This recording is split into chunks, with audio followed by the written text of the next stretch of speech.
Section 44 AD, 44 ADA, 44 AE, 44 B, 44 BBA, 44 BB, 44 BBB, triple B. We will discuss all the in very short manner.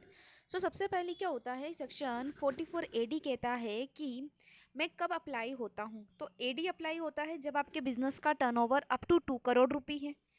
ADA apply होता है जब आपके profession का gross receipt up to 50 lakh रुपए है.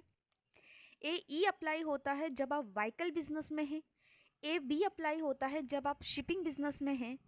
और ABB apply होता है जब आप एयर बिजनेस में हैं.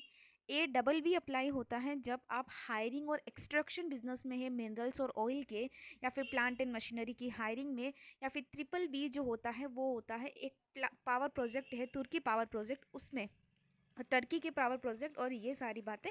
अब होता क्या है कि ये जो है वो टर्नओवर की लिमिट है. अब जब हम बात करते हैं कि अगर आपको 44 AD लेना है, तो 44 AD अगर हम स्कीम में फॉल करते हैं तो हमारा जितना भी टर्नओवर होता है उस टर्नओवर का हमको सिर्फ 6% ऑफ टर्नओवर इनकम जो है वो शो करना पड़ता है. और 8% ऑफ टर्नओवर जो होता है वो इनकम शो करना होता है, और उस इनकम पर हमें टैक्स एप्लीकेबल होता है. अब 6% और 8% में डिफरेंस इतना ही है. अगर आपके सारे के सारे ट्रांजेक्शन्स जो है, बिजनेस के कैश आना कैश जाना, वो सारे ट्रांजेक्शन बैंकिंग चैनल के थ्रू किए जा रहे हैं, तो फिर हम 6% ही आपके टर्नओवर का क्या करेंगे, इनकम मानेंगे और उस पर टैक्स रेट अप्लाई करेंगे. अगर आप इस स्कीम में आते हो, उससे भी कम इनकम शो करते हो, तो फिर तो आपको ऑडिट करवानी पड़ेगी, बुक्स ऑफ अकाउंट्स मेंटेन करने पड़ेंगे, ऑल दी थिंग्स.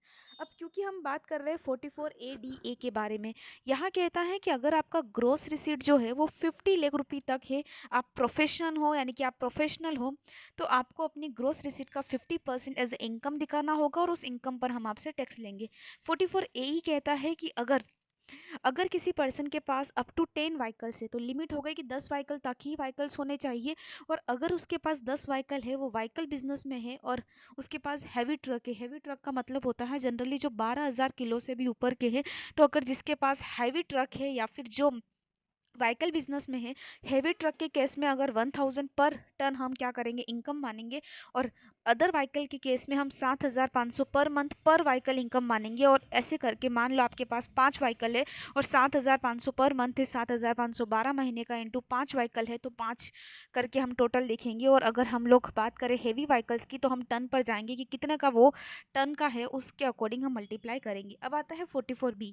बी कहता है जो शिपिंग बिजनेस में है. बी किसके बारे में कहता है, शिपिंग बिजनेस के बारे में कहता है कि भाई अगर कोई नॉन रेजिडेंट जो है उसका शिप है, वो इंडिया के पोर्ट पर शिप लाता है, या इंडिया की सवारी को बिठाकर क्या करता है, माल को बिठाकर वापस से फॉरेन लेकर जाता है, तो उसको टैक्स कैसे पे करना है. उसके लिए ये है कि भाई 7.5% ऑफ स्पेसिफाइड सम जो हम आपको बताएंगे, और वो वही होगा जो तुम इंडिया से कमाई कर रहे हो, जो इंडियन लोगों से कमाई कर रहे हो, बस वही है ना. स्पेसिफाइड का सम का मतलब है जो इंडिया से कमाई कर रहे हो या इंडियन लोगों से कमाई कर रहे हो, जो है वो हम उसका जो है 7.5% जो है उसको आपकी इनकम मान लेंगे. अगर मैं आपसे कहूँ 44 BBA, ए माने एयर, तो अगर हम एयरप्लेन की बात करें तो 5% ऑफ स्पेसिफाइड सम का मीनिंग यहाँ पर भी एक जैसा ही है.